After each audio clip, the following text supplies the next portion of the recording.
to see it materialize. I'd also like to stress that these are my own opinions and not that of the OECD or any other institution, real or imagined.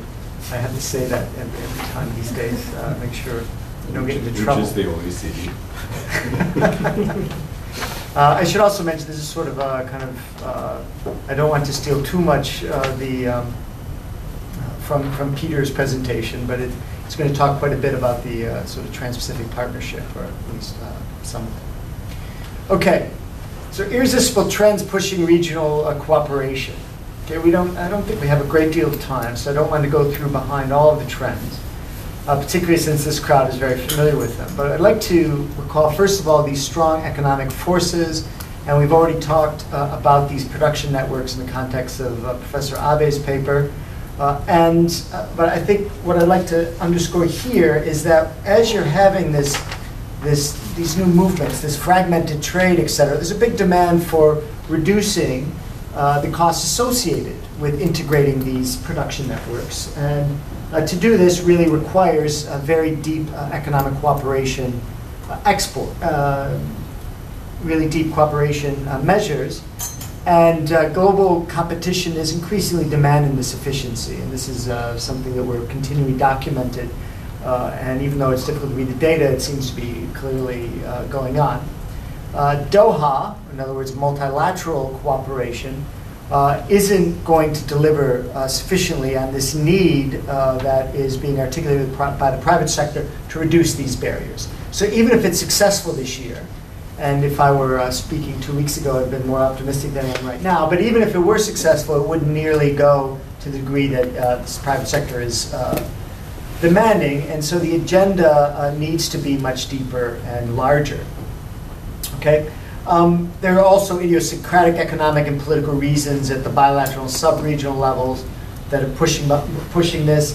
Clearly, a big push for ASEAN cooperation had related to this fear of China and to some degree India, and there's always a different motivation for different groupings. I don't want to go too much into that. But two critical questions tend to emerge. First would be what level to cooperate. And there's a big debate here about regional versus multilateral and these sort of things. I don't want to go too much into that.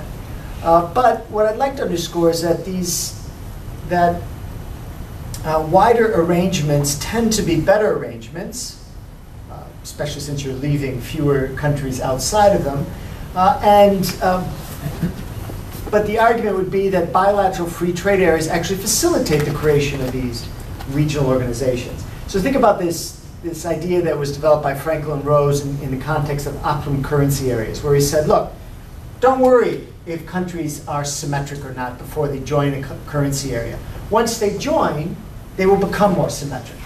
And so therefore, it really is an interesting issue to look at that. Don't worry about Europe. Europe may not fit that criteria of symmetry right now, but they will afterwards. Well, in a way, if you think of it from a policy point of view, these bilateral free trade areas could actually facilitate these regional cooperative initiatives by breaking down obstacles, political obstacles to integration, familiarizing countries with other nations, and making it easier to greater experience negotiating, and et cetera. So we could see that happening. And even in the case of ASEAN, you'll see recognition of this via financial cooperation. What I mean here is that when we're looking at levels to cooperate, ASEAN sees cooperation in goods and services to be defined at a